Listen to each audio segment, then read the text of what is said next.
The Keshe Foundation is it's been established to look after all the interests of whatever is developed by me, and all the developments of the present and the future will belong to the foundation.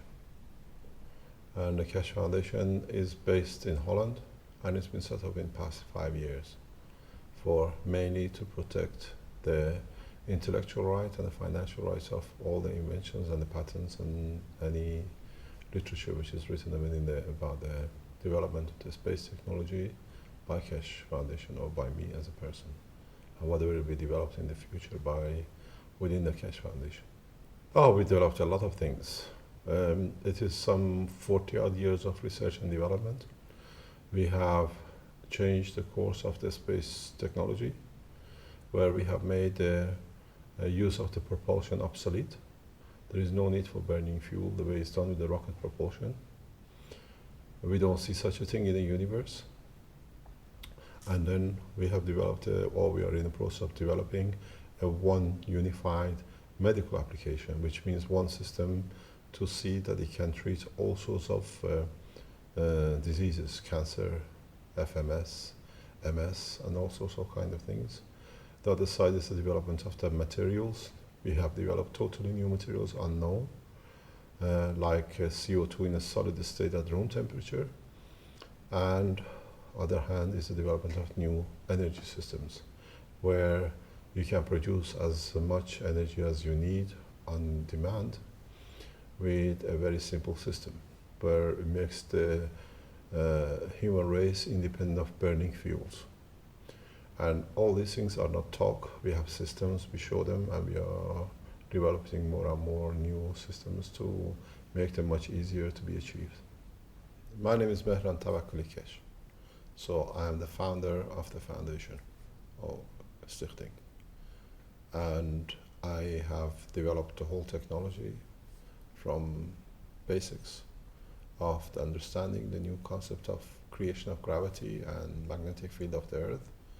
And over some 20-30 years, have found parallel applications in medical and different part of the science for the same discovery.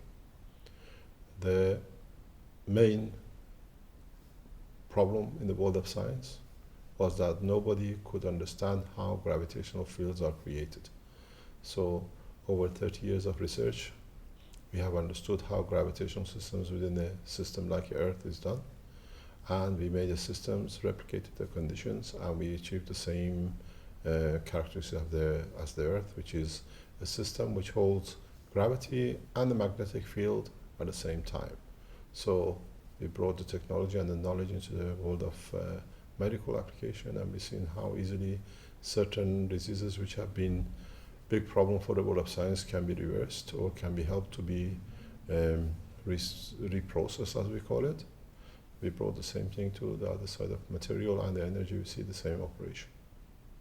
The reason that you say that no other scientists have reached such a point is that a lot of scientists around the world are working to this target, but somehow working on this principle for some over 30 years, 40 years, it was bound for somebody to get there first, and we looked at, and as it is, we are the first who's done that. Americans are running a very small program, or they ran a program in 2005 under a M2P2. They call mini magnet sphere system, which was done in Washington University. And Americans, other universities have looked such a thing, but we're the first organization which actually can produce a physical system to show the whole operation. The system can be used for different applications. Most of the things which we thought is impossible in the universe or to be produced, now we understand how gravity and magnetic field can be produced at the same time in the same system. It is easy to produce. It's easy to produce protein out of the fresh air, as you call it, or to produce energy out of a very small system, which can give a few kilowatts or a few thousands of kilowatts at the same time from the same system.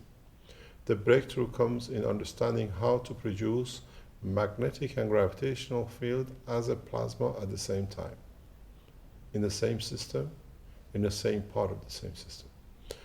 The problem with the world of science has been is that over centuries, we saw the effect of magnetic field of the Earth. We call it our atmosphere, or we call it magnetosphere of the Earth. And centuries later, Newton understood the property of gravity, or he explained gravity. If the scientific world or man at the same time would have discovered that the gravity and the magnetic field at the same time, we wouldn't have been in this dilemma which we are at the moment, that we think gravity is a holy grail of the science. Gravity and the magnetic fields are created by the same material in the same place in every dynamic system, be it Earth, be it Sun, be it even a galaxy. So what happens in reality is magnetic fields, or what you call magnetosphere of the Earth, is created by the repulsion forces of the field. And the attraction forces are gravity, or they get gravitated. It's like when you have a solid magnet. In a solid magnet, you have a north and south. When you have a north and south, they get attracted. That's gravitation. And when you have north and north, they repel each other. So that becomes the magnetic field or repulsion force. In a plasma, or in the plasma of a proton or electron, the same thing happens, but in a spherical shape. A dynamic magnetic field, they create magnetic field and gravitational field at the same time. So every object which has got a dynamic magnetic field is always spherical. We don't see cylindrical objects in the universe which have the gravity and magnetic field. Through the properties of reconnection of magnetic fields, you find most of those objects are spherical, and being spherical, they in turn have fields which they interact, and they have gravity and magnetic fields. So what we call maggrav is the basis of it. What they call anti-gravity is a nonsense. There's nothing called anti-gravity. And at the same time, you cannot have gravity and not have magnetic field, or we call magnetosphere. So the two are always together. One is the repulsion and one is attraction. And the systems which we have developed and tested confirms the correctness of theory. The way we have found how we can use this knowledge in the medical application is that as a scientist, as a physicist, I treat the body as a galaxy.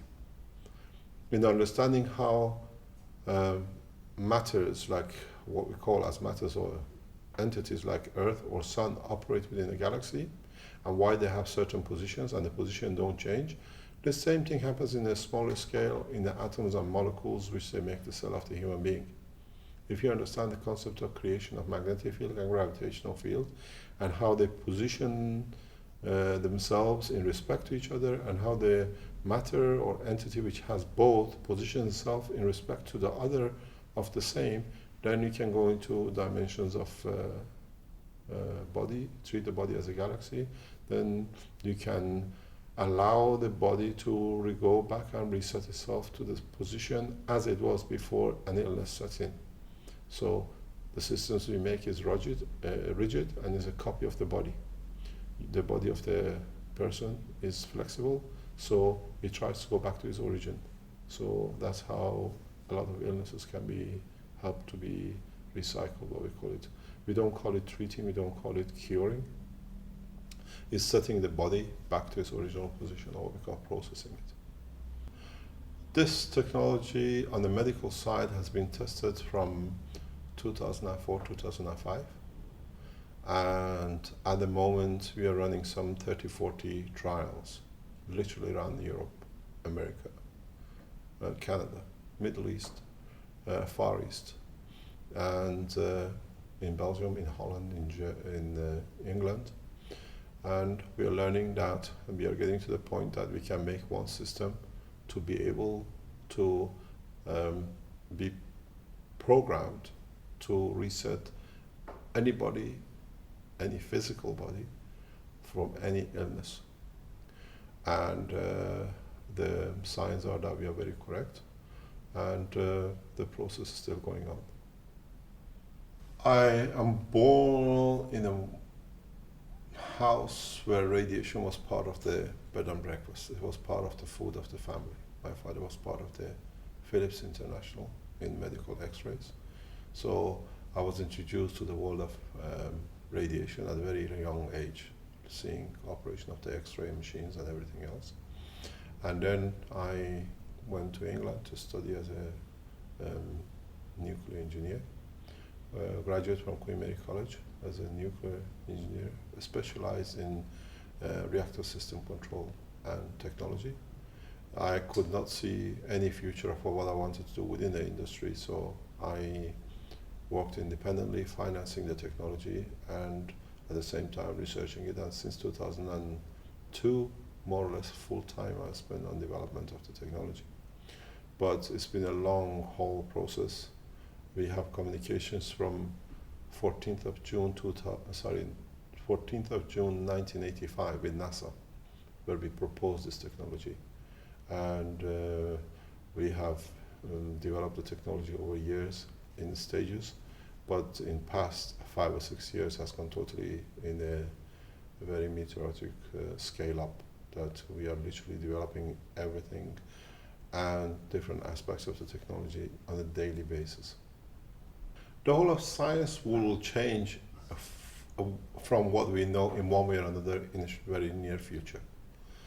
As I gave a presentation to scientists in institute or organization known as IMEC in 2005, a scientist who was part of the directors of one of the subsidiaries of this establishment, he was walking in the room, up and down.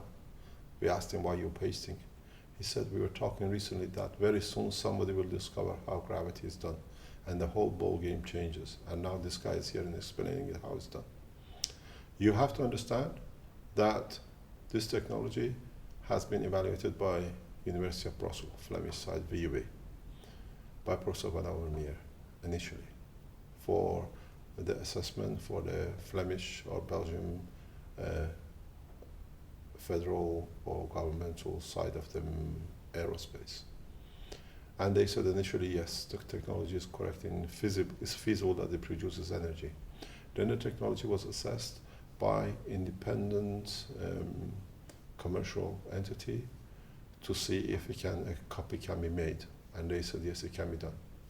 Then we start building prototypes, different prototypes over 4 or 5 years. And then we saw the first flips in Belgium in mid-2006. 2007 it was carried on. And in 2008, with the invitation from the Iranian government, we built the first proper gravitational external movement in Tehran, which has been tested. And now the system is very floating, and we can fly, we can move any movement we like. And as we have said very recently on the Keshe Foundation forum, if the Russian Space Agency and the American NASA Space Agency will not be able to assist their astronauts, which are in the space lab, as the Americans don't have any more space program till 2020, and the Russian rocket has recently exploded. They are not launching anything till they find out what's happening. We are so advanced that we are prepared to intervene, and if need be, to bring the astronauts back. And we are preparing ourselves for such a demonstration. We have shown the system to the scientists at University of Kent. They have seen the physical system. We have shown the videos of the weight reduction and lift to the scientists and officials from the Belgian government and within the Belgian structure. In past 3 years, they know exactly what it stands. The Americans know what it is there, and with the Canadian government, when they arrested me in Canada last year for 11 days, they have downloaded the whole thing. They know it's very true and very correct, because in the package of the documents they downloaded and they copied, there are videos of the lift and weight reduction. They know it's correct, and it's a copy of what was developed in Tehran. And why did they capture you, or like what were they looking for? Nobody knows how. The reason that I was arrested on board of a plane on a transit from Brussels to Mexico City, on transit in Toronto airport, nobody knows. I was interrogated at one stage, or 2 days, 3 days, up to 12 agents and scientists at the same time in the airport of Toronto Airport, from 9 o'clock in the morning till 1 o'clock the next day, on 3 days, consecutive days. And they've copied everything in my suitcase, in my dossier, which I was carrying as a scientific trip. And they were so stupid that they left some of the papers and their documentation. They were in such a hurry to copy in my suitcase. So when I returned, I opened my suitcase because they just put me on the plane back to Belgium. And we put all the documents on the internet. So all the Canadian government document officials copying my things, all the bags, what they had in their hand, keys, what do you call it, internet keys, hard disks, how many hard disks they stole, they copied everything. It's all on the internet. We actually got physical left, all their documents saying certified that my passport, all my documents are carried as correct. It's all is in our hand and in our position. But like, aren't there like a lot of people who have like problems with you, or like the way you're gonna handle things, or it's against their business as well? We don't have problem with nobody. The thing is, as American naval officer, high-ranking officer told me in Seoul, in the Hamilton Hotel in 2008, when they asked me to attend a meeting to see their officials. They said the problem with me is that I don't talk. As a scientist, I'm not a theoretical physicist. What I talk, I make systems that shows the reality of what I talk. I'm an engineer, so when I think of something, I can physically make the system and show it. And this is the problem with what I do. When I say we can lift, we understand the gravity and magnetic fields, we build a system to prove the technology. I build everything physically from A to Z, and then we test it and it works. It's the same what we've done with medical applications. In 2008, when there was a girl in coma in a hospital in Belgium, when we said we can bring her out of coma, when she was in Glasgow 3, which is literally a heartbeat, there was no brain activities, the doctors called me a charlatan. Within 7 days, the girl recognized the mother, recognized the father, recognized the family, and by Belgian law, the machine should have been turned off by 6th of May 2009 because the body was dead. The girl is alive.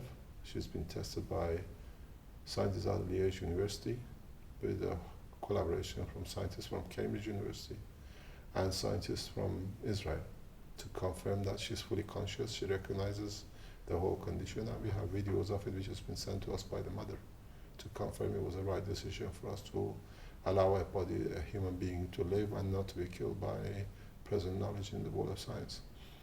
The reason why we got in developed, I pushed ahead with the medical application of the technology, is that we are very much running operation parallel or the same, or any operation a space technology development organization does as we do. NASA does the same.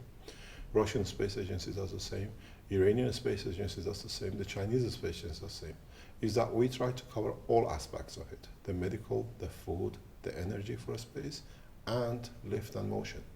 So for me, has been the point that we cannot take all the medicine to space. We cannot take all the doctors with us to space.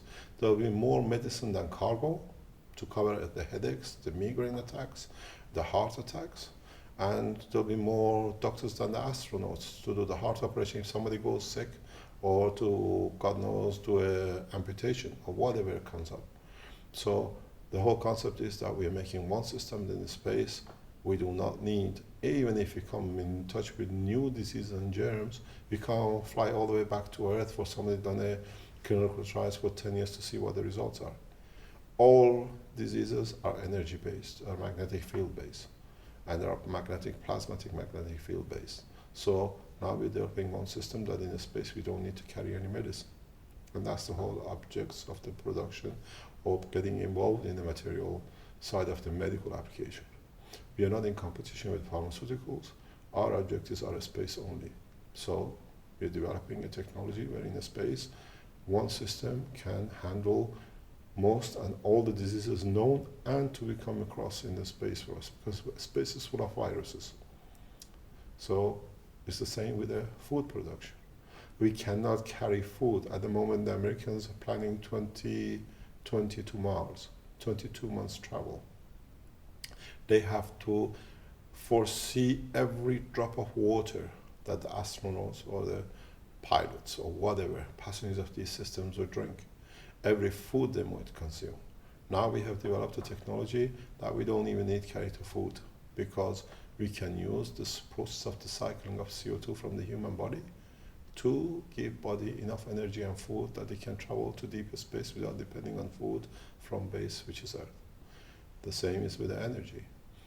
Energy process, at the moment, they talk about solar cells and all sorts of things. In deep space, there is no solar energy and light. So, but the space is full of residual magnetic field of operations of the bodies like the sun and other galaxies. So we developed a technology where we can absorb all these minute energies and collect them and turn them into light or energy for lighting. And we show this with a torch system, which we have shown before. And that's another process, that we being independent from Earth for supply. The same goes with feeding people. People are used to eating solid food, so we had to face in recent past that we have to produce something solid at the digestion system, otherwise it bleeds if you don't feed it. So we use the CO2. We have developed a technology where we can produce CO2 as a solid at room temperature. It's never been known. They said this is crazy, cannot be done. The material has been tested by the scientists at Ghent University. We have published in the second book all the documents, all their finding, all the graphs of the infrared and spectroscopies to confirm this is a new material. And in reality, if you tell me what is a CO2, how can a gas be solid state at the room temperature, is impossible. We always say a very simple thing. Just pinch your own body, pinch your own skin, pinch your own flesh. What is it made of? Amino acids, nitrogen, hydrogen, carbon, and oxygen. You should be a floating balloon. Why are we solid?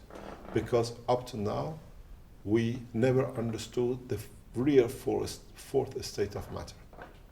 We are made of gases, so we should be a balloon. And we are not, because we are solid.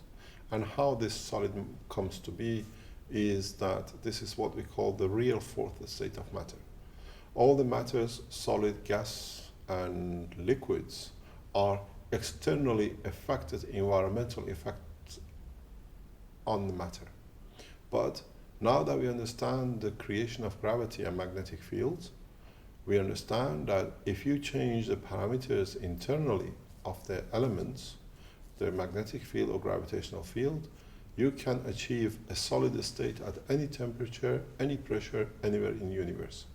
So, in fact, on Earth, these gases, when they come together in a certain combination, at a certain vacuum condition of the body, they change themselves to solid state. That's why it's our meat, this is our flesh. And we've shown this for the first time. In fact, I can show you a CO2 in a liquid form. This is a CO2. We don't say it's been tested by the scientists in Ghent University. And funny enough, as I explained to you, that I was arrested by the Canadians. Canadians have literally tested every single tube which was with me. The black markings are the gift of the Canadian government. And then they said they'll give me the report on it, and then they classified the report because it was too hot to release. So in a way, this is a CO2 in a liquid form, and it shows it's at room temperature, at room pressure. So this is exactly how every human body is. And in fact, it's also closed. When you put off a capsule, I saw it was also closed. what do you mean? It's open. Is it so? Oh, bizarre. Yeah. Video. And at the same time, if you can process it further, this is CO2 solid state. But in this needs a lot of processing to go from liquid to solid. But now, in very easy way, if you want to see, This is a methane gas. Methane gas in a solid state. And you can see the methane gas in a liquid state. And this is literally, that's what we call CH4. These things have a lot of applications, and if you look at the CO2 in a liquid state, it's very much the color of the brain of the human. This allows us to build next generation of computers. This is a nano state material of the gas, what we call GANS, which is gas at nano state. This allows for the next generation of the computers which are not connection dependent. We don't see wires in the brain of human being. It's the way the nanomaterial communicate and connect with each other. Now we can build the next generation. We are in that process. Because when we go to space, and with the space technology we developed, when I can go faster than the speed of light, which is very soon it'll be shown it can be done, because Einstein said E is equal to mc squared. And you cannot go faster than the speed of light. You cannot go faster than the speed of light in a matter environment. If you can break into the magnetic fields which are above matter environment, you can go at any speed, hundreds and thousands of times faster than the speed of light. I have explained this in the 2 books I published, and it's been published in past 12 months, 18 months. So in a way, we've broken from the taboo of Einstein that we cannot go faster than the speed of light. Because in fact, when you create magnetic field and gravitational field at the same time, the speed of light becomes irrelevant as your mass is independent. What does this mean? For example, as you create magnetic and gravitational field at the same time, all you need to do, you keep the mass the same of your aircraft, you tune to the magnetic and gravitational field the strength of, let's say, Mars. You don't need any fuel. The gravitation of the Mars will pull you much faster than anything that you can spend with rocket fuel or a propulsion to get there. Americans are planning 7-month trip to get there. With the gravitational system which we developed, we're talking 24 hours, 48 hours return trip, because it's not that it's impossible. If you listen to the broadcast or the publication which has been put out by NASA, they're expecting to go to moon in 2015, which is another 40 years from now, within 4 hours. And that's accepting propulsion plasma. We are doing the same thing, but we use the propulsion magnetic field positioning, what we call gravitational positioning, and it's very simple. We don't burn any fuel. The time of burning fuel is finished. There is no time to burn fuel. In the universe, we don't see Earth, which has been going around for some billions of years and is going for 100 billions of years. Every now and then a fuel tanker comes and fuels the Earth. This doesn't happen. Earth creates magnetic fields and gravitational fields at the same time, and that, the two together, finds its position in respect to the sun, so it keeps its distance. And the same combination, it gives Earth the speeds of its rotation and its position while it's traveling. If you ask a lot of people at the moment, what's the fastest you ever traveled, they tell you maybe a jumbo jet, 900, 1,000 kilometers an hour. Unless you've been astronaut, you've done a 40,000 kilometers an hour. But if you look at the reality, all of us and all our ancestors, from the time the Earth has been created, we all been traveling faster than Concorde and anything else at 1,600 kilometers an hour. That's why we have the 24 hours. The Earth rotates on its axis at 1,600 kilometers an hour plus. It hasn't changed. We don't see any wings on the side of the Earth, and we don't see any rockets and propulsion that it turns it, because we got enough satellites. We looked at it. But at the same time, the same planet rotates at 100,000 kilometers an hour around the sun. Again, we don't see any rocket propulsion. Why? How it works? In the universe, everything works on the positioning of magnetic fields. And then they say the solar system itself is traveling within its galaxy at 1 million kilometers an hour, or the whole universe is working at 1 million plus kilometers an hour. So in reality, the time and the space of the speed is totally dependent on how and what strength magnetic field in respect to the position you are or you want to be, you create and generate. So the theory of E is called mc squared is totally out of the window. It's not out of the window, but in fact it's only applicable to Earth magnetic fields. The other breakthrough with this technology has been, which is very interesting, is that if you ask any theoretical nuclear physicist, what is an electron? Ask any physicist, what is an electron? What is inside an electron? They cannot answer you. They say, we don't know. But we know it rotates and flies around its center, the proton, at a high speed. When you look at the atom and the equipment which are available at the moment, you see a fizzy light. That's how we know what electron is. But if you ask what is inside the electron, they say we don't know. It's very simple. For the first time, we have explained electron is a plasma. And it's got exactly the same content as a proton which is in the center. If you think it's a bit funny, it's not acceptable, it's very simple. We say in the nuclear physics and nuclear industry, when a neutron divides, it makes an atom, which is actually a proton and its electron. And you ask yourself very simple, if you have a bottle of water and you put 3/4 of it in one glass and you put another quarter of it in another glass, what is in the smaller portion? Exactly what was in the main ingredient. It's the same water. So electron is a plasma, but in a smaller quantity than its proton. So for the first time we can explain that electron is a plasma. And we use this property in aerospace technology. When we want to lift heavy masses, we use the plasma of the electron. We know how to strip it, we know how to open it. And when we want to lift heavier masses, we use the magnetic field which is within the plasma. But we're going a step further. The step further is that what we call plasma technology. Plasma technology has been made a lot of. But in fact, if you open the plasma itself, you find out matter, which is what is tangible, is at the end of the magnetic field spectrum. There are higher energetic, stronger magnetic field within the center of the plasma of a proton, for example, where as it unwinds and it slows down in its strength, it becomes matter. So, in fact, we have opened the plasma of electron.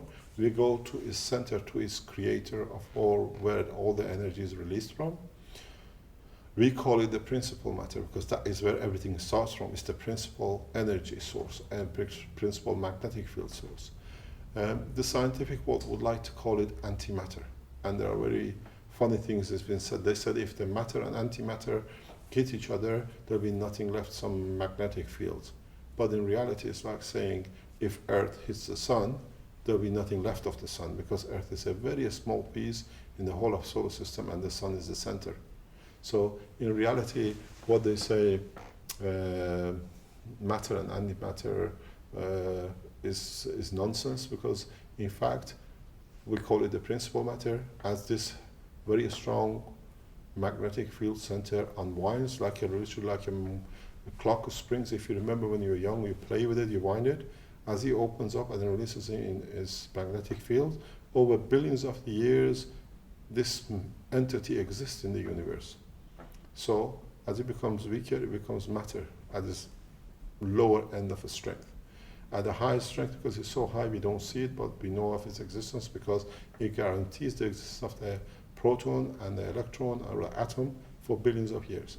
So what we do, we open the plasma and we go to the source, and when we're finished, we're using its magnetic fields, we don't burn it, we put it back together again. So when we go to the center of the plasma, we open the plasma, we use its magnetic field, and we use it for positioning. Then we get where we want, or we achieve what we want. Then we then put it back together. We don't burn it. In fact, it's very simple to understand. If you will remember from your child time in the school, they always told you two magnets. If you put two magnets, I try to show it to you here if it can be seen. If you put north and north or south and south facing each other, the other magnet moves away. It's a very small movement, but moves away. You can do it at home. And if you put north and south together, they're attracted. The interesting thing is, if you put south and south together, the other magnet moves away. You've seen it. There is no engine, there is no rocket in any of these two matters. It's positioning. They position each other in respect to each other. So what happens? Without any rocket propulsion, the other magnet moves to find its position comfortable in respect to each other. This is what we call magnetic positioning. And when you bring this into a plasma condition with a spherical shape, because in the universe, as I said, we don't see cylindrical matters, we don't see hexagonal matters. Everything is spherical. This is a spherical magnet. This is how the universe is. It has to close itself. So in a way, I can show you very simply how the matters are in the universe. It's very simple. This is 4 magnetic rings, one in the center and 4 around it. If one of these moves in any direction, the other one moves with it without actually doing anything, because they have to find each other's position.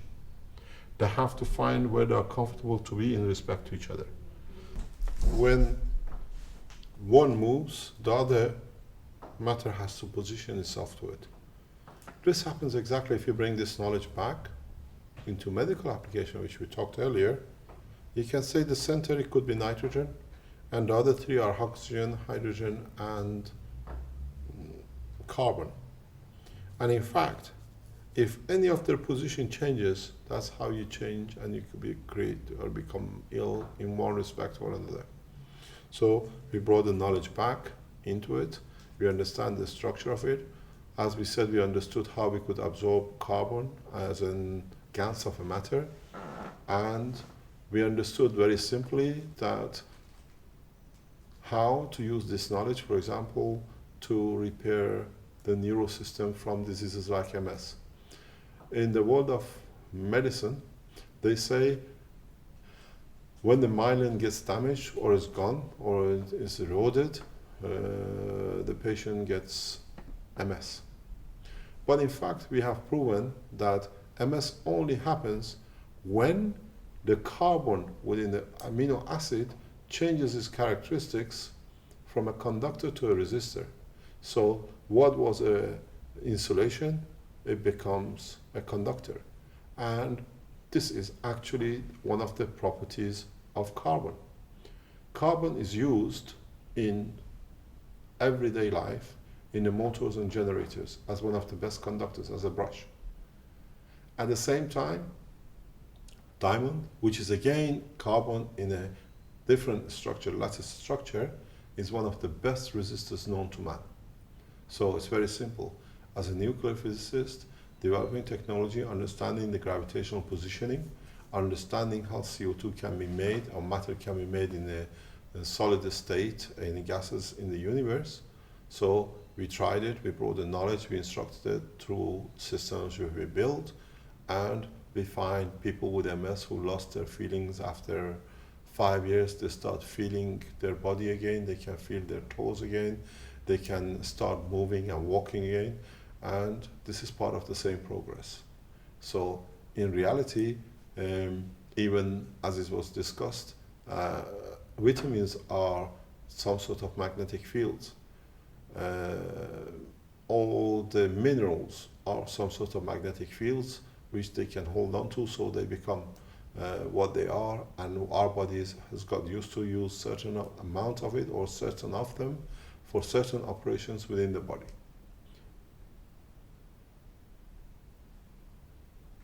So, well, so you say that we don't need those vitamins anymore, actually. We just need the right vibration, or like that. No, we need the, it's not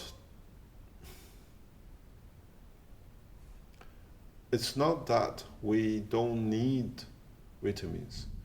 The point is that we are learning, and we are in a very fast way, we are learning that we can replicate them as a plasma without actually them being as a solid matter for us to eat. It's the same thing as we've done very recently, that we understanding the position, gravitational positioning, magnetic field positioning, and being able to replicate it. Now we can make magnets out of anything. You can have a magnet, wood magnet that attracts only wood. you can make magnets which only attracts plastic. And we've done the plastic magnetic or magnetizing, as you call it, in past 2 years. It's very easy because now you create the right combination of what plastic is made. You create the right exact copy of the magnetic field and gravitational field of the molecules of the plastic, and that's it. They get attracted to each other or they get repelled. So it is very easy now to do, as we offered the same to the Japanese with the Japanese nuclear disaster. We understand how this thing is done. We offered our technology to them. We offered it the following Sunday after the disaster, that Keshe Foundation is prepared to give the system to them for retracting the radioactive material which is coming out of it back to the center of the reactor to be held there without polluting the environment. And powers above had to give permission for such technology to be tested. So all of us are getting irradiated in huge quantities.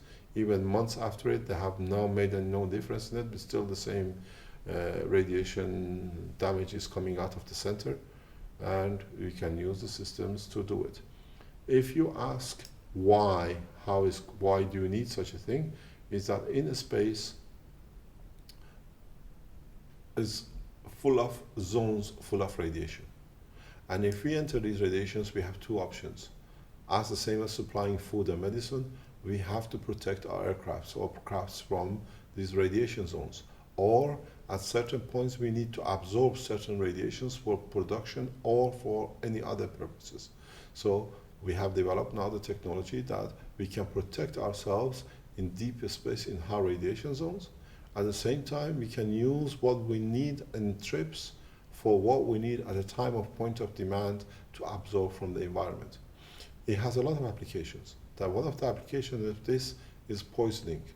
Now, if you have, let's say, rivers poisoned, you can create a gravitational field of the poison, and all you need, you can extract it from the water. So these are what is this technology to offer and what is got to come.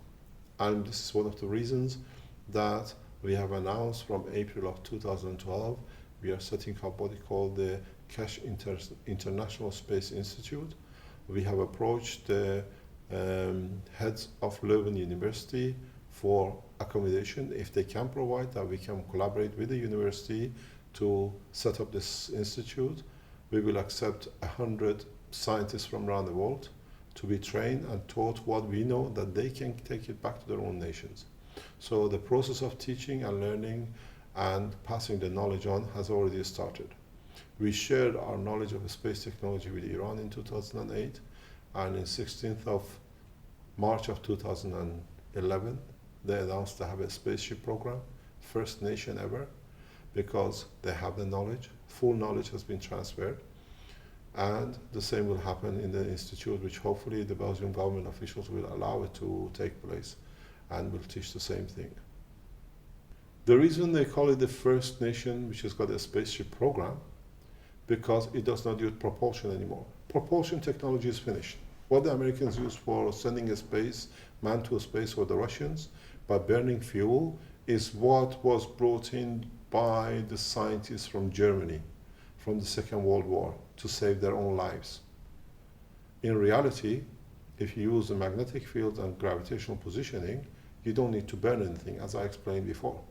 So the time of propulsion is over. The Americans know it. I've given lectures at Johns Hopkins University in 2010 to their scientists. And it's very simple. They are seeing it, they understand what the changes is to come about. In the reality with using gravitational magnetic field is that the funny things we see at the moment with the Americans or the Russians, that they train astronauts for years before they go up. They put them in a funny suit.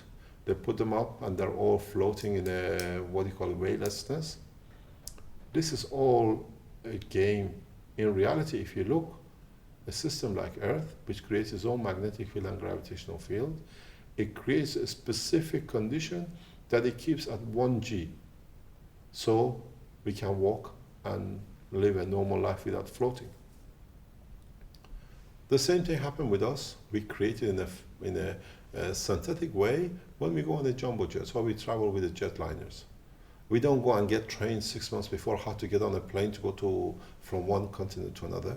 because in the jet plane, they create a pressure condition that it creeps to near 1G, that will near enough. But if you understand the structure of magnetic and gravitational fields, how they're created, you can create zones and you decide how depth the zone will be, 10 meters, 100 meters, 1,000 meters, that 1G stays exactly like Earth. You keep 1G. So with our systems, even we are offered tickets to sell to Moon for 2016, we say if you want to test the weightlessness, you have to pay extra because it costs money to create that condition. In our systems, you're always stay at 1G. The other advantage with this technology is the Americans are planning to go to Mars.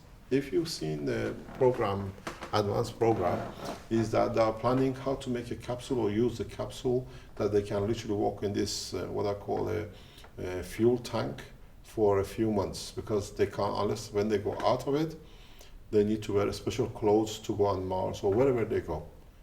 They are conditioned to what I call the prison, a capsule. Exactly what's happening in the space lab at the moment.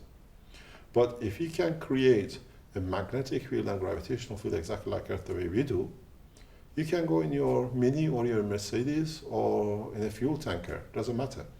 When you get to your destination, you increase your magnetic field 10 meter, 100 meter, exactly still at 1G.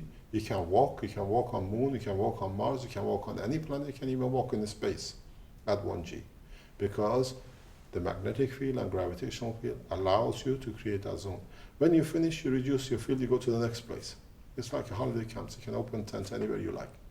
This is the future of this technology. We don't talk, these are not fairy tales because we have systems now. And very soon, as I showed you the CO2, as I showed you the, the operation of the magnetic fields, we will show the first car which has no wheels and it positions itself on the same basis. You don't need to tank fuel anymore. You literally find your position, you don't have the wheels, you'll fly at any height you like. But the advantage with this technology is that we have tested it, we can say clearly that because you create magnetic fields like atmosphere around your system, the heating which was like with Concorde used to expand by a few centimeters because of the heat when it was called supersonic.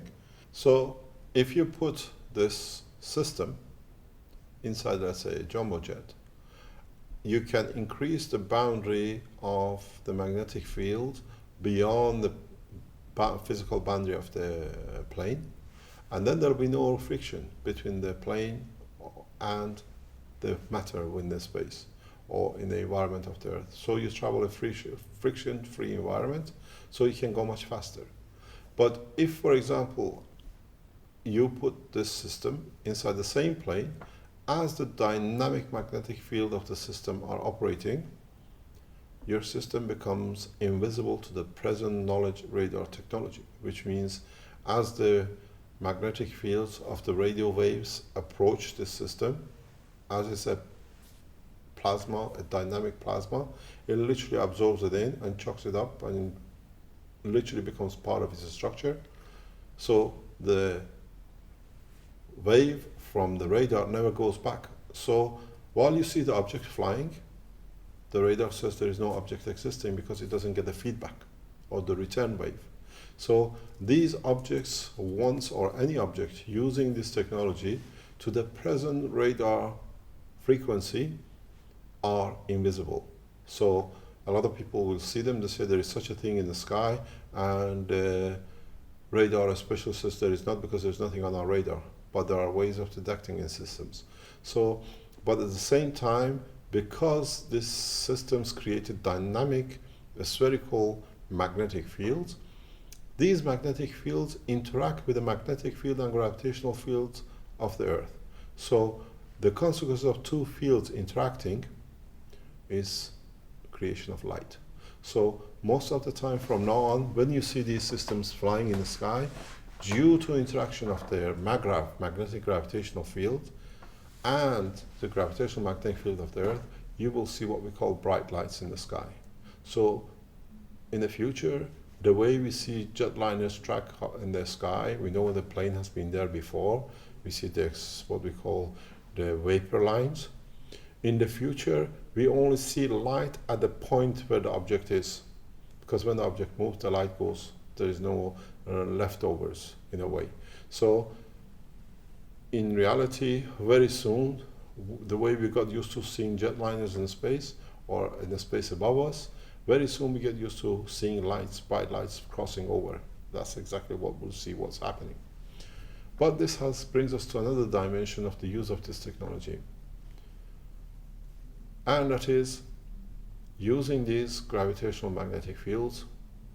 At the moment, the speeds of Mach 1, Mach 2, Mach 3, which is used for missile technology and weapon technology, it becomes a child play. We have done a test and we can confidently say that using this technology, Mach 30 plus, Mach 40 plus, about 40 to 45 is the maximum within the Earth atmosphere. Why? Because if you go too faster and you cannot control, you usually zoom out of the atmosphere. So to be able to develop the control system within the Earth atmosphere, you can go about 30, 35, Mach 35. In a way, this makes the present nuclear missile technology obsolete. Anyway, as we say, you send one with a missile of 2,000, 3,000, a system which goes 35, what we say, return to the center.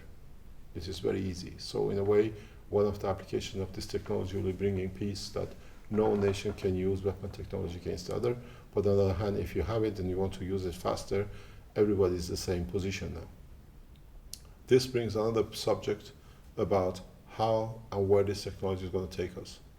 Nobody knows where we're going to end up and how we're going to end up. What we know for fact, one thing, we are in a position to show and demonstrate physical systems to public in a very short time. We have shown the system to the government officials in Belgium. The scientific world in Belgium have seen the system, physical system, and its operation in some cases. And now we will show the whole system and its operation the way we have shown on our website how a woman using our technology with MS, after 5 years in a wheelchair and bed, she has started walking and she can feel her toes. And after 4 years of the last stage of MS, she even gets her monthly menstruation back, which she lost 4 years ago when MS set in, which is one of the side effects of it. Through the understanding of this technology, we understand very clearly even what we see as the physical damages of MS, Parkinson, stroke, is only 20% of the real damage. 80% of the damage is so internal and it comes in such a slow pace that most of the time the patient forgets. And as now they recover from these positions because the neural systems are coming back, everything which was lost is getting back to normal, they start telling us what they're gaining.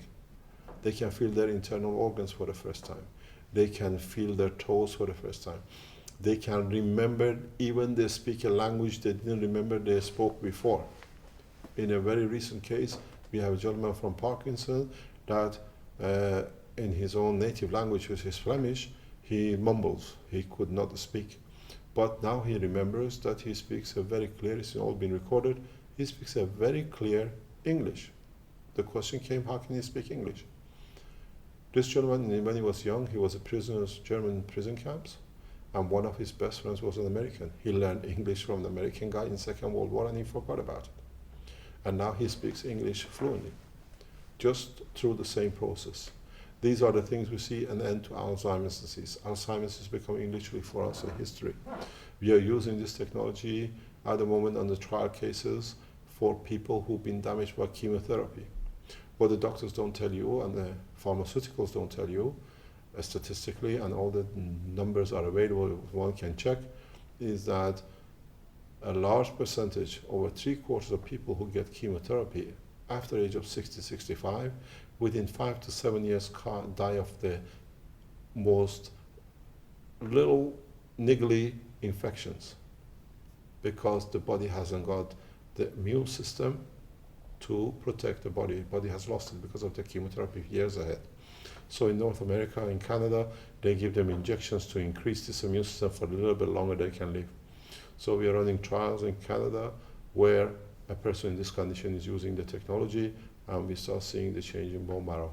we start hopefully seeing everything. And what we do, we always rely on not what we say, but the physical blood test and collaboration with other scientists. So we see the changes. We have seen a very recent past, a woman who's been in bed for 5 years. After 8 weeks, she can sit up and actually try to walk. We have shown this video in past 7 days in our lectures. This is what is to come. This is the changes of this technology. In a way, the society will change one way or another. We have seen changes in small measures over centuries. We moved from a donkey to finding out about the wheels. They say the wheel was the biggest invention of man. It made us independent of the animals. Then we found out about the steam and water. And then we found about the electricity was another change. The society changed totally. In late 20th century, we found the computer. They said everybody's going to lose their job because of the computer. Now there are more employed people through computer and computer programming than anything else. This is a phase. You can put any obstacles, any objections to it, but now the cat is out of the bag. There is no way it can be stopped. The reason the cat is out of the bag is certain things. First of all, as I said to the Americans and the Canadians, I said, the problem with you, you captured me too late on board of a plane. They literally walked on the board of a plane. They were waiting with all my documents in their hand. It wasn't coincidence. They knew I received my visa to go to Mexico less than 24 hours before. And the officer who came on board to get me, he said, I've been studying your case for 3 days to be a nuclear physicist to speak to you on your level. So they know what's coming out, what is about to come. But the thing is, as I tell them, as I told the Canadian, officials, is that the problem with you is you left me too long free to publish too many books, to put too many patents which are published, to write too many scientific papers, and to talk to too many government officials and scientists and teach them.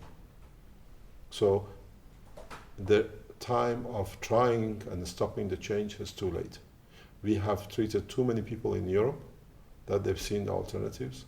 We have given so many lectures. On average, I lecture to about 200 to 300 people, maybe sometimes more, every couple of weeks. So the knowledge is passed on, and Keshe Foundation is growing within the people, amongst the people in Western Europe.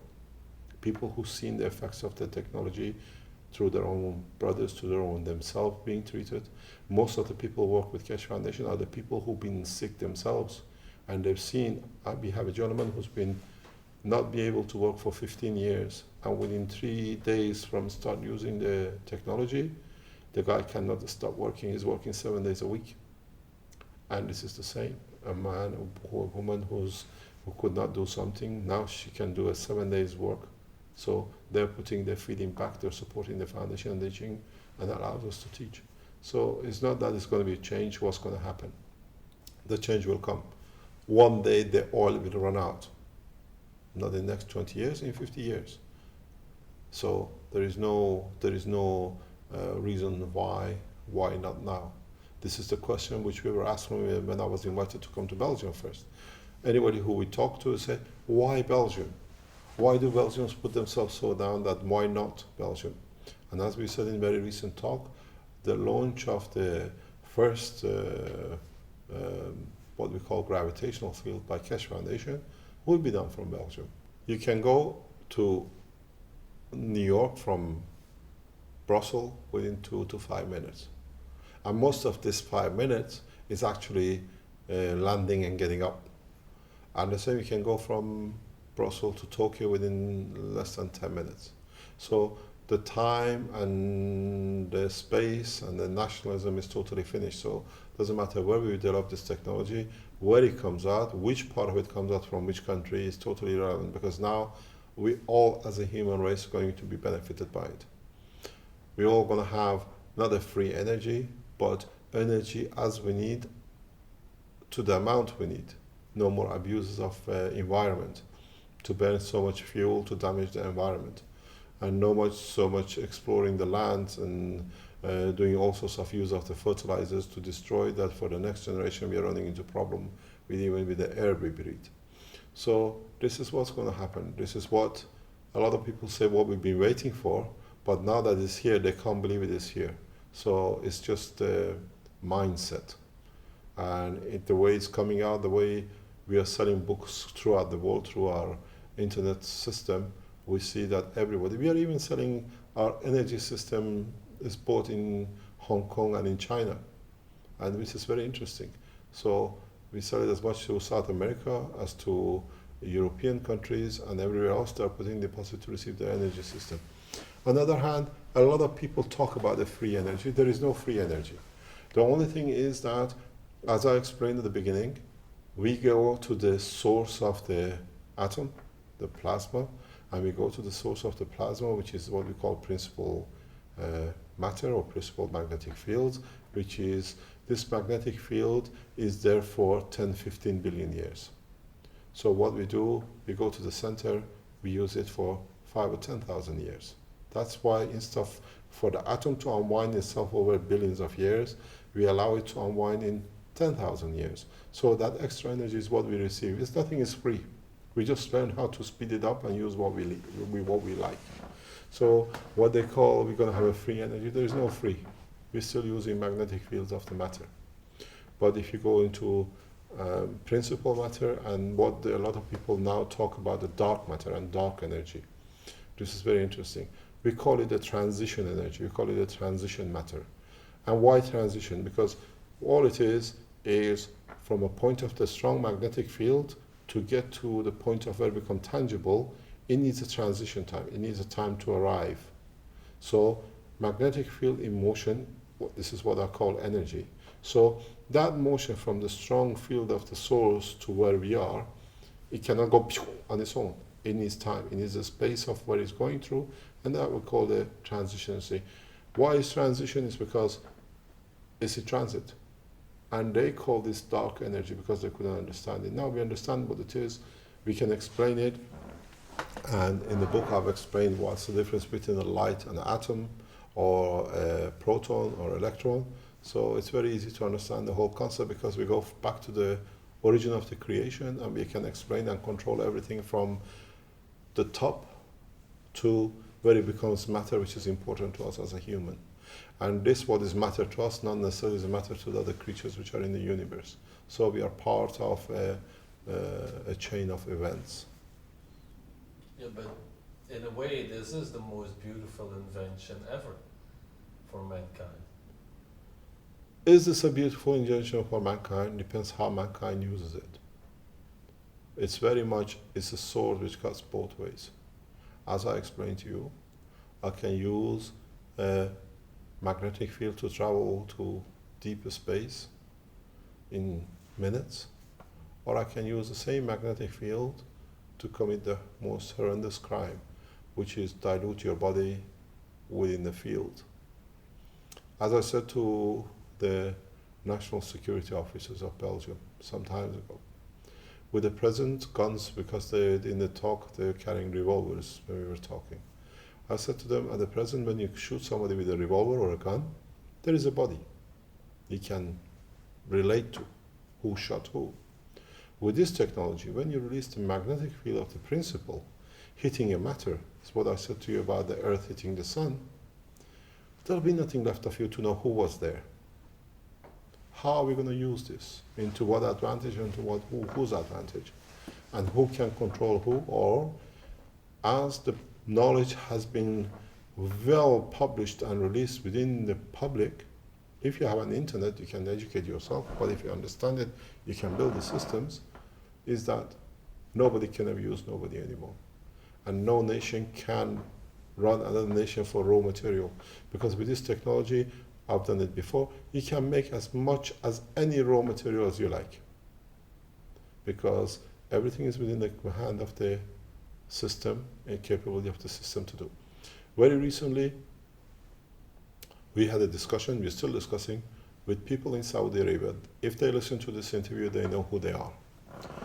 In Saudi Arabia, there is a huge problem with drinking water. So they have what they call desalination units, which is they clean this water from the sea, they take the salt away. And in places like Jeddah or in the inner cities within a country, they go for a deep water.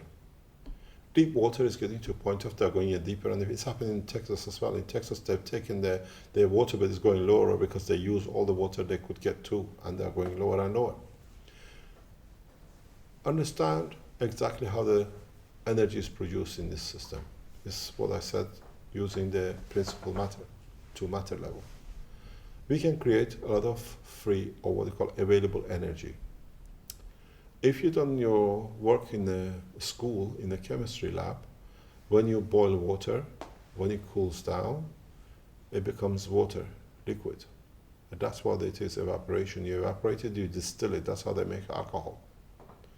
In our systems, we can create enough energy to create a cold condition compared to its environment, that the moisture within the air becomes liquid water. So in reality, we don't need to wait anymore for the clouds to rain to go in the ground and go under the ground for us to be able to have drinking water. We created drinking water from the environment which we live in. And that's the beauty of it, which means there is no more pressure on man in deserts to be dying of thirst. You give a system, and the system continuously can create as much water as you like from the moisture within the air of the atmosphere. The driest space on Earth carries 15% moisture of water. In European countries, we are over 50%. So if you can extract or suck in, let's say, 1 ton of air, you can get at least 100, 200, 300 liters of water out of it. So in a way, we should not see the disasters of Africa at the moment, which are thousands of people dying because of droughts. Keshe Foundation is running a trial called the seed experiment. We have tested it in 7 countries at the moment running, where we coat the seed with the structure of the same material as our reactor, but in a nano state, where the seed is taking moisture from air and is growing. As one of the people who run the experiment is a wild grow. He was away from home. So we asked, what's the condition with what's the seeds running in United States? And he said, they're growing like wild. I had to call my wife, and my wife says, these are growing like wild things. So we see the whole application of the technology. There should be no need for anybody to die of hunger.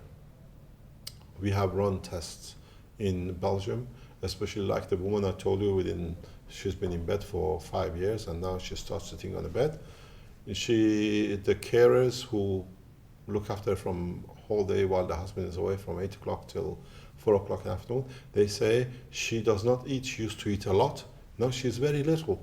I said, yes, because most of the energy she needs are within the cups which we feed her. And the body is taking what it needs, so she doesn't need to consume anymore. So the same principle applies to this water. We can put what man needs within the structure of the water, the way we help people to reprocess their body, to feed them. So in Africa, when you get the moisture, when there's a drought, you get the moisture, you change it to water, you can add within the same process what energy the man needs to eat, so the water becomes the feeding process. So nobody needs to die of hunger, and nobody needs to die of a drought, and there is no need for collapse of the chain food supply. These are the changes to come, and this is it. It will become a shock, but once the shock settles in, and people start producing the same thing, the same process, the abuses of the past will change. At the same time, man will take what it needs. The way we are abusing our environment will come to an end. We were talking about the creation. If people understand the concept of gravitational field and magnetic field, people will come to understand how closely we are related to each other as a human being, and how we live on each other's for even survival. What you breathe, I breathe. What I breathe out, you breathe in. You take part of my energy, you take part of my cell, you take part of the energy, the magnetic fields which are removed from me. So in a way, as a human being, we all need each other to survive. And in the Keshe Foundation, we talk about capturing this energy in the space, that we don't need any food. when we proposed this, they said this is a crazy thing. So in one of the interviews and one of the experimental lab experiments, one of the journalists said, okay, can you then, when he saw the production of CO2 from fresh air, we literally take CO2 from air and we produce a solid CO2. And we showed him how it can be done. While they were running the lab, the engineers were running the test. He said, can you make a torch which can run on water? Then nowhere in the universe we need any more batteries. We can't rely on the batteries. A few days later, I called him and I said, I've made a torch which works out of the magnetic field of the universe. You don't need the water. Anywhere in the universe, you can absorb the smallest magnetic field, the smallest radiation, convert it into light, and you know the way the light comes in and it comes absorbed by different animals, it becomes grass and minerals or vitamins, and we eat it. So I give you the light. Then you can decide what you want to make out of the light. And in a way, instead of making a torch which works out of the water with water, we developed a technology where exactly what I told you. In deep space, we need to absorb the smallest amount of energy in fragments, store it here in a capacitor, and in a very simple way. This could be, in a way, this light, ray of light, is part of the energy between us which is sitting in this room. So the advancement is very much on the line of understanding how creation is and where we come to end up as a creation. So this system has no battery. It's been running for nearly over 2 years now. We have run it, we can run it for months and months. We've done it, we got fed up, we switched it up because we wanted to show people what it is. And it has no battery. It's literally a hollow system.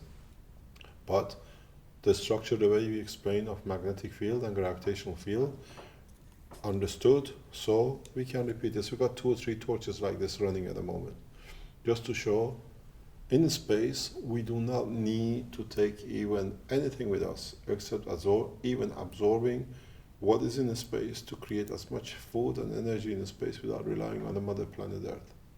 So this brings us back to another position, and that is, what's the purpose of our creation? Why we've been created? And this I have explained in a book to be published late this year or beginning of next year. It's called Universal Order of Creation. And in this book I explain how creation is done, how we are created, and how our creation ends up with the existence of the soul and the soul of the man or the soul of anything. As long as you have a combination of magnetic fields which can make a decision about the existence of the matters and the fields within them, you have a right of intelligence. You can think, you can decide. It does not need the physical body, the way we are used to hands and arms and legs. In a way, if you can communicate like the cells do, you don't actually need arms and legs. You need energy to survive of water. You create the magnetic field of the water within your body, so you absorb the amount of moisture you need. This is what our systems do. It's the same way it goes with how the body will interact, how the beings will interact in the future with what is another levels of non-tangible lives within the universe. We are used to tangibility, then we can confirm its existence. As one guy said to me, when the news in CNN, I believe it. So in the space there are no CNN, so we have to see, and when we come across intelligence of a non-physical way, but they can still interact with us, these are the concepts of interaction of the fields which leads to creation of an atom, which leads to creation of the cell, which leads to creation of intelligence. So in so many ways we are not the only ones. We cannot be the only ones, because once you understand the structure of the universe, we are part of a bigger structure. And even in the book, which is getting published very soon in September of 2011, called The Creation of Universe, in this book I explain even this universe which we live in is itself, by law of physics, is like a neutron which splits into electron and a proton, it makes an atom. this universe is created out of a split of another universe, because the law of physics are continuous and similar in all dimensions. So what they call a Big Bang theory is nothing but actually a Big Bang rubbish. We are created through the same process. This universe is created through the same process of splitting of a bigger, more massive, and in time when this universe cannot hold on to its magnetic field and gravitational field, like exactly a neutron, we will split to further universes with two split masses. So we are part of a chain of what we call unicos, universe of, or universal in cosmos. And in reality, we can show the process, and we are part of it. And in a way, if you understand the use of the structure of what we call principal matter and principal energy, what they call dark matter, dark energy, the way we use, crossing the spaces of the universe is a matter of seconds to the human life in a very short time. You are protected, but this time, for the first time, when you have a planet like Earth, what gives its magnetic field and gravitational field is given at its birth. It's constant, it cannot change. But with our systems, we can change it. So we can change the strength from matter to what they call transition matter, or to what we call the principal matter strength. So with a higher strength, you can travel the space in a much faster, at the same time with a full protection and with a gravitational field. In the book, I've explained in a very simple way that you say, matter, what happens to me when I go into an antimatter environment, or what we call principal matter, or what you call a dark energy, and we call it a transition energy. In the book, The Structure of Light, I've explained that our body will change in time to the environment which is in, which means when we go into the dimension of matter, or dark matter, or what you call it transition matter, or principal matter, what you call antimatter, because our cells are made of this, and what we call principal matter in the center, as it slows down in the strength, it becomes matter, then in those environments, the antimatter or principal matter will come forward. So we keep the integrity of our existence as it is, but instead of using our matter level, we use our body will change to its principal matter level. So in different dimensions of the universe magnetic field, different strength within our structure will come forward. And in a way, Einstein says light is energy. In fact, this is nothing but a load of nonsense, because light is a plasma. It's exactly the way the structure of a neutron or a proton or electron.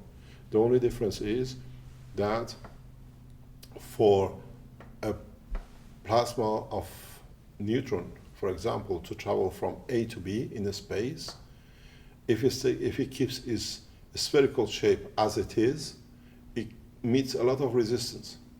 What it does, as it tunes its magnetic field to point of its destination, wherever it could be, it becomes elongated. So, in fact, light is a plasma, but in an elongated shape, which in every environment which it goes through, it changes its cover, its jacket, according to its environment.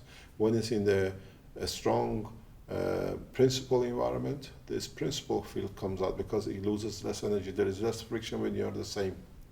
So the principle of what they say, light, yes, there is a light in the dimension of the transition matter, there is a light in the principal matter, but in that field the strength, and the light is due to the friction of the two plasma of the light against this environment. So there's a lot of answers in the world of physics we can now scientifically explain, because we understand the creation of principal matter and dark matter, and at the same time we can understand the creation of the soul and what's the problem, or what is the purpose of creation and how we have a soul. The soul is very simple. I've explained in the book, which is to be published, the creation of universe, that the soul is like a ray of light we see from a star in the sky. Probably the star has died and been destroyed, has been absorbed as part of other pieces in the universe millions and millions of years ago. but its light still is in travel to distribute, to participate in the structure of the universe to its balance. So the soul of the man does not need the body of the man to exist. So it's very simple to understand how and where we go with our souls and the structure of our souls. No, I'm not God. It's just how we understand the process of creation. That is the difference. We understand and we go to the basics of the creation at any point in the universe.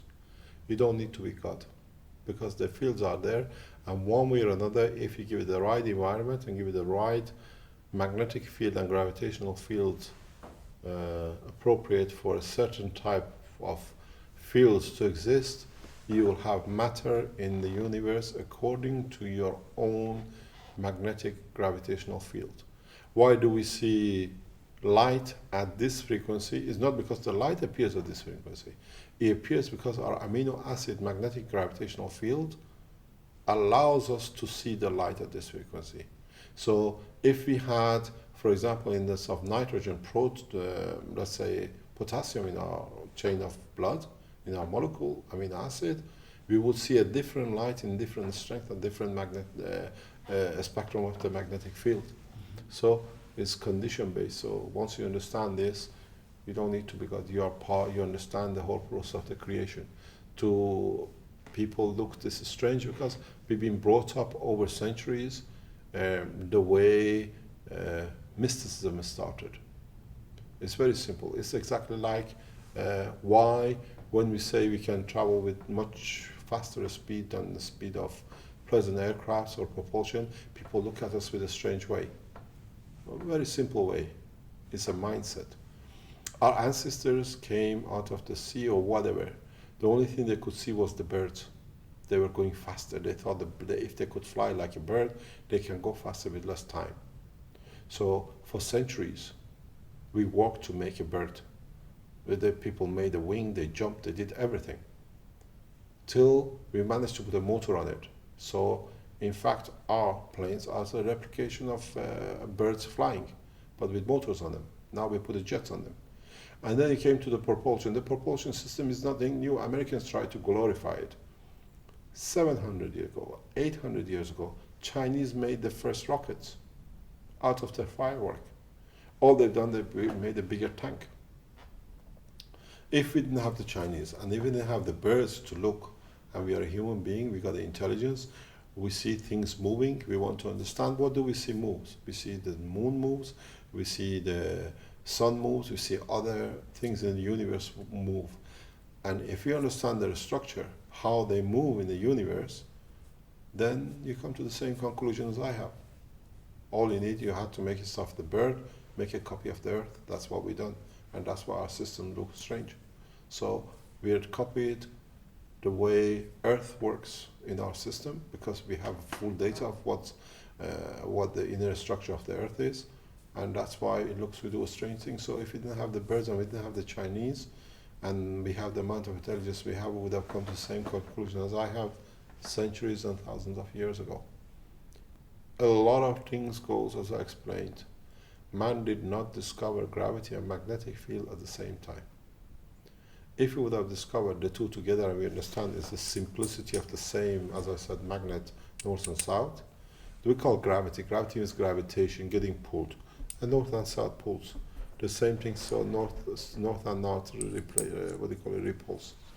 So if you would have understood the two together, we most probably would have been a totally different race, would have been most probably the other side of the universe by now and into other universes. But we need the time, and the thing is, even this time is not time for man to understand this technology because the man still kills for his own ego. When the man learns he can live at peace, then the time will come when the man is mature enough to go to the next step. And this is what I said in one of my books, it's one of the books it's written, is that in time, if man goes with this attitude of war and killing into space and comes across other creatures which have much more advanced knowledge of the creation, they will not allow it to be carried on with this technology, with this killing and destruction. They'll be taught a lesson that they'll never forget, and they will forget about what they've been brought up to kill, to survive. And what do you feel the near future will bring us? Within the next 10 to 15 years, we'll cross the solar system. Within the next 3 to 5 years, most probably, we brought our technology so advanced. Crossing galaxies within the next 10 years will be a very high possibility, because now once you open the Pandora box, everything else will be seen very easy to be done. And then the universe is the same dimension. It's very interesting when you say what I see of the future. There is a very stupid concept in astronomy. They say Venus is the only planet in solar system which goes clockwise. Huh? And this comes from ignorance of the man, the ways they used to think that Earth is the center of the universe. They say, at the moment, cosmologists and astronomers say, is that the Venus has been hit in its life by a meteorite that has caused the reverse of its rotation. This is nothing but the rubbish. Because why? We understand the concept of the rotation and magnetic field and gravitational field.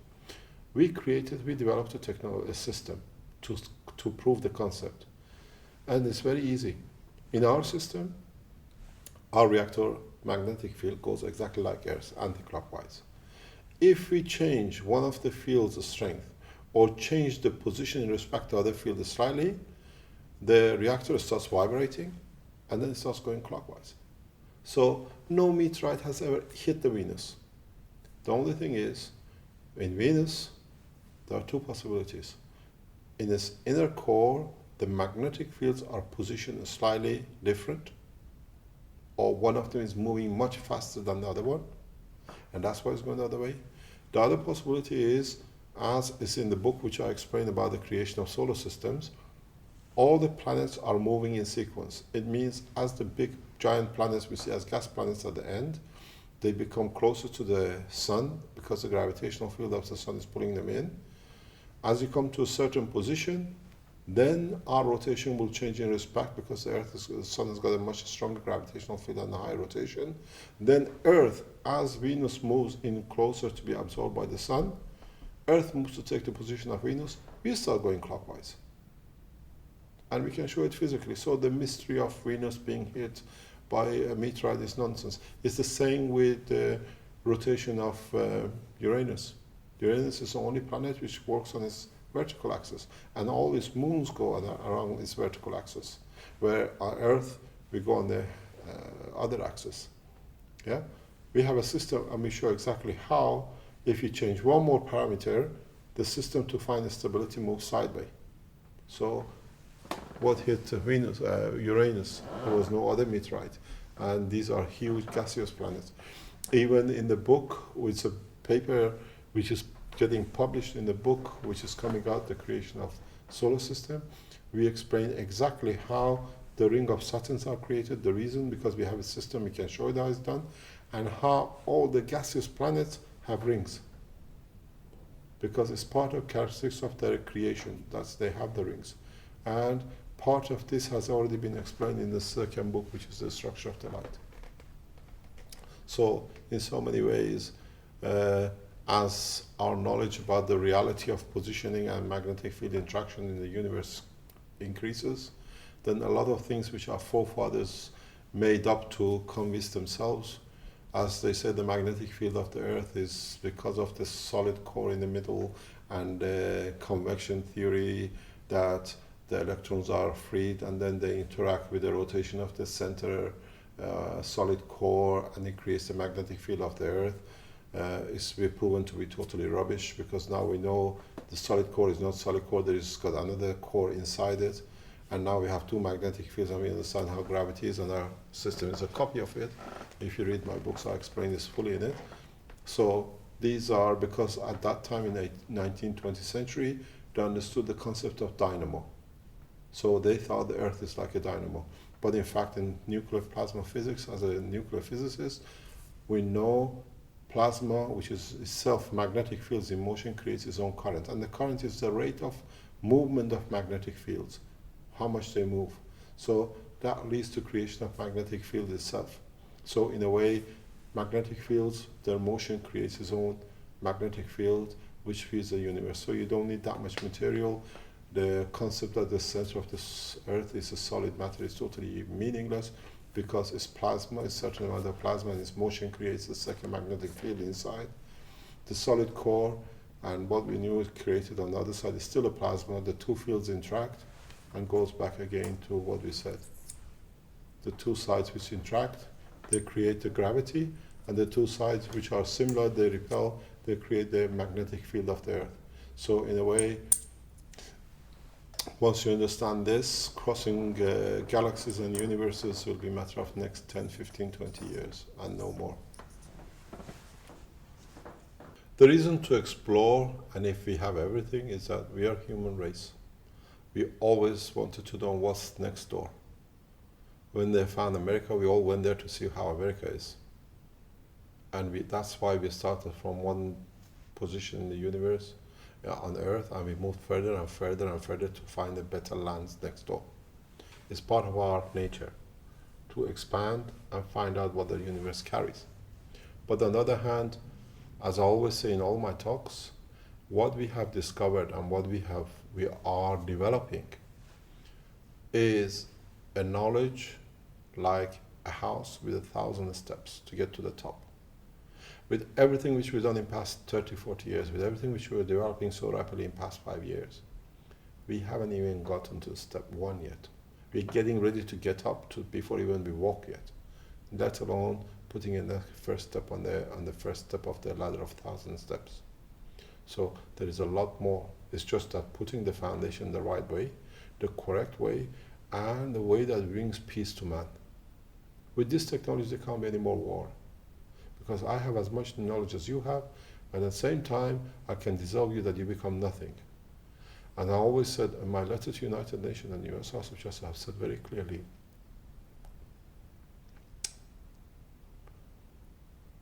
the man will come to accept this technology not out of love, but out of the fear of his own existence. We won't love this technology, but we'll take it because I know what it'll do with us.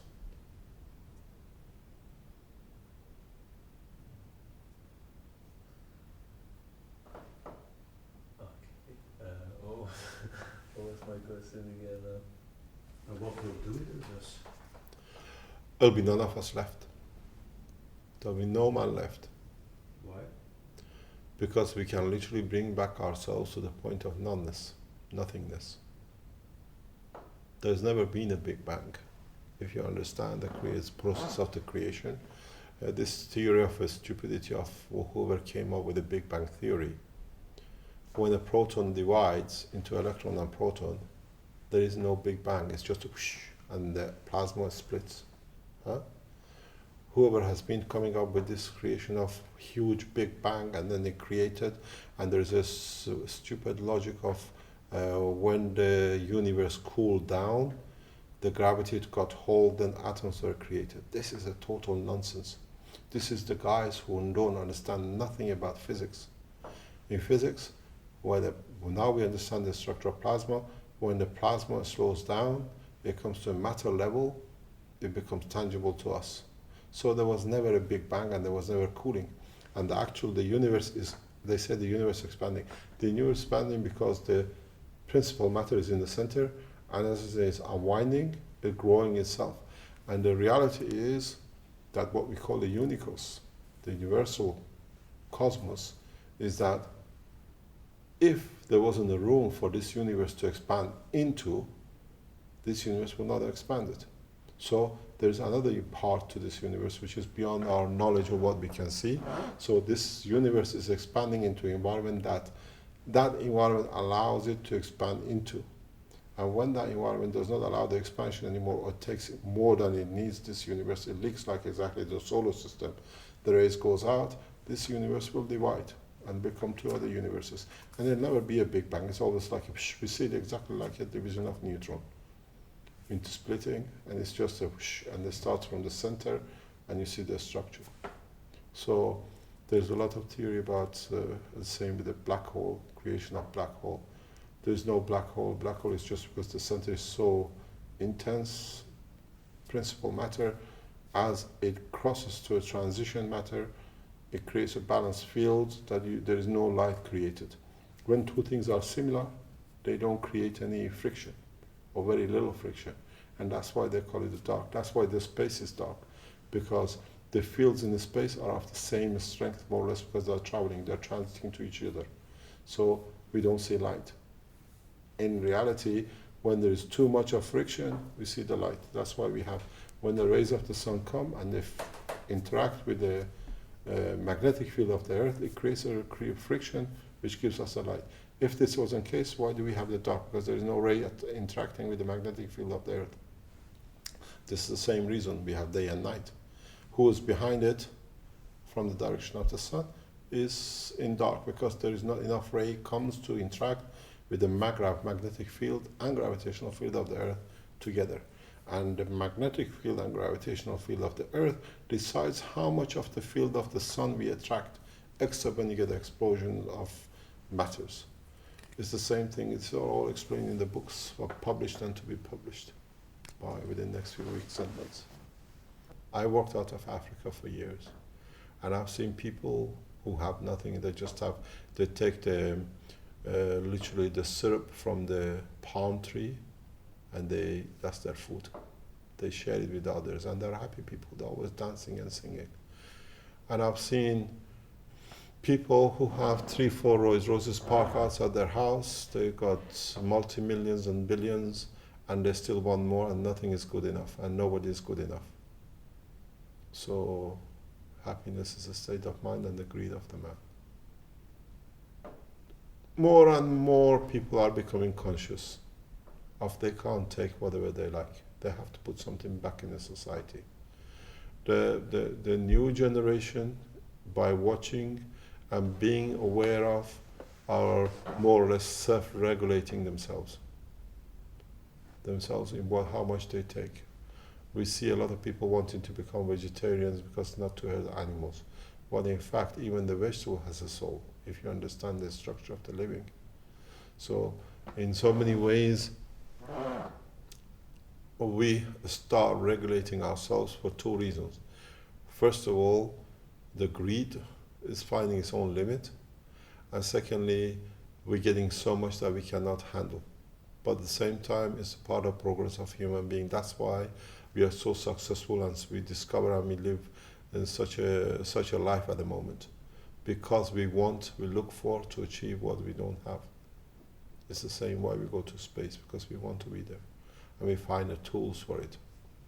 Unfortunately, the space technology has been hijacked by one of the most, what I call, unhuman person in the world, Mr. Van Braun. As we know now, the files of the Second World War has opened up. No man has committed more murder than this gentleman.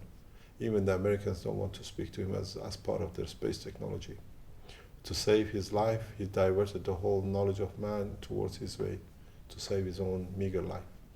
And he brought it the propulsion. And the same with the scientists who went to Russia from the Second World War. So now they open the Second World War books, and we know he is personally responsible for 25,000 deaths in the caves they found behind the U2 test sites, which he signed for. So a lot of things has led us to this point, and hopefully in the future it will not. I hope, as I always say, my technology will not harm a single soul. As you know, the Keshe Foundation, after I die, goes back to two organizations. Half goes to United Nations, and half goes to Universal Justice in Israel, which is the religion which I believe in. And it bases on unifying all the religions.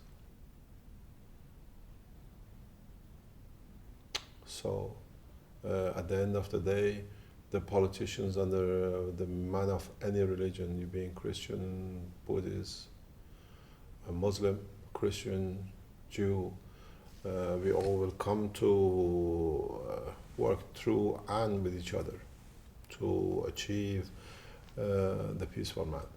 So the United Nations will not stay the way it is, as it's been used as an exclusive club for murdering and destroying other nations under cover of justice. United Nations will come to serve man as one piece and one unit, not for the present man. When we go to space, we need to speak at one language from people of the earth, and the United Nations will be the council which will do all the negotiations and procedures which to be set up. As I said, I know what's to come, but human race is not ready yet to understand. What is to come?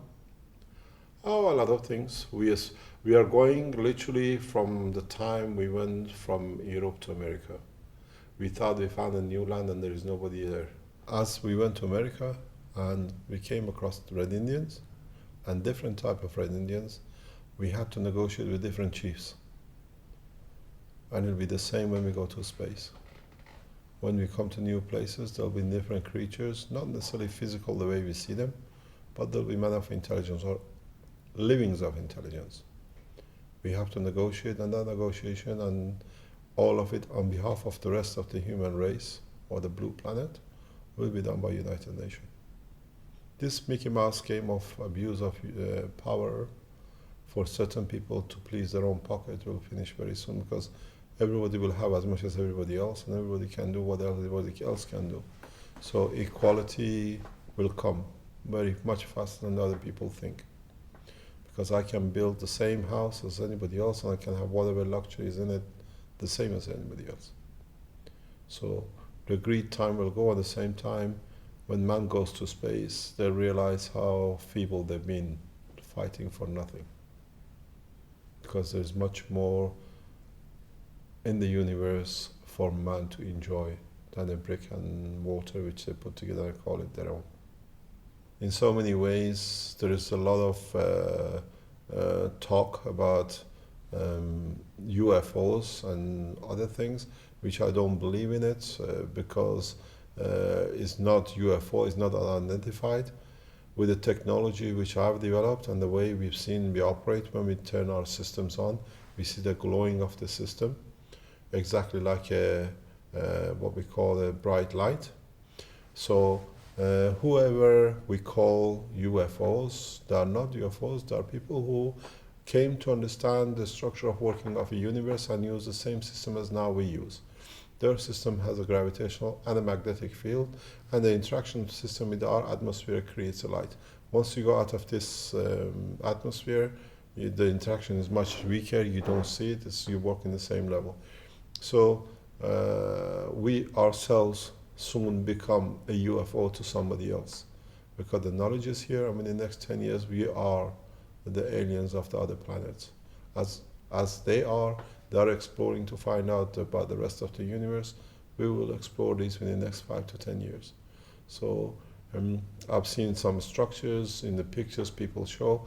You can explain the systems could be real, because if you use a magnetic gravitational system and you understand the way you need systems to move in different directions, you will understand why the structures are and the way they are. As I said, in our first trials in Tehran, thanks to the government of Iran, we achieved a vertical lift. Vertical lift is very easy, because once you create a magnetic field and gravitational field against the Earth, it just pushes you up, or you move slightly in one direction.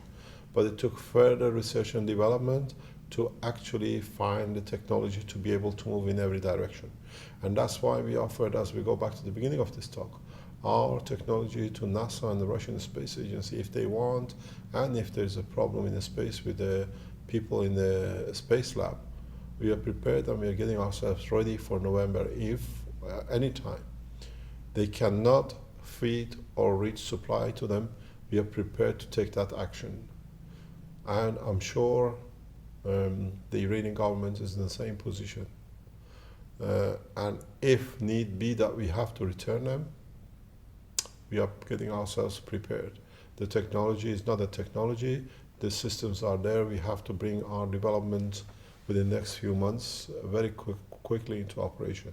And every effort is being made to get to that point. Even today, the preliminary stages have been put into action. People talk about this is a fairy tale. To them might be, to us it's a reality. We already working on the machines that doesn't need wheels and moves on its own, because we understand the directional motion, how to move back, forward, and sideways. You don't need propulsion. Initially, we thought we create a lift, and then we use the energy of the system to literally use like a propulsion to blow ourselves the direction we want to go. But now, understanding the concept of motion in any direction, we don't need that kind of things either. So sooner or later, we become ourselves bright lights in the sky for ourselves on a regular basis. And I regret that I abused the word UFO, meaning unidentified flying objects, by which I mean that the objects that we see could be identified. So it are, for instance, maybe extraterrestrial vehicles. They are like us going from, let's say, Europe into Africa with our modern cars, where they are used to donkeys and camels or elephants. Just because we have a little bit more knowledge and we've got a little bit more advanced, it doesn't mean we are any different than the people in those countries. We're all the same blood and same flesh. And it's the same with the people who, what you might call extra UFOs or whatever they call them. These, if there are such a thing, which are, there is no if about it. It's just that this level of life has reached to where we are now in past 4 or 5 years with this new technology. So we have a lot to learn, and the basis of learning it and using it is to be used on a peaceful way. Man has changed his habits. Once we change the habits, then we find out a lot of things will open up for us. The scene has to be set by the governments. The governments have to change the attitude of what I call raping and what I call destroying other nations to feed their own people. The governments have to learn to share and to be there to support the real way, not to rob the way it's been done for past centuries.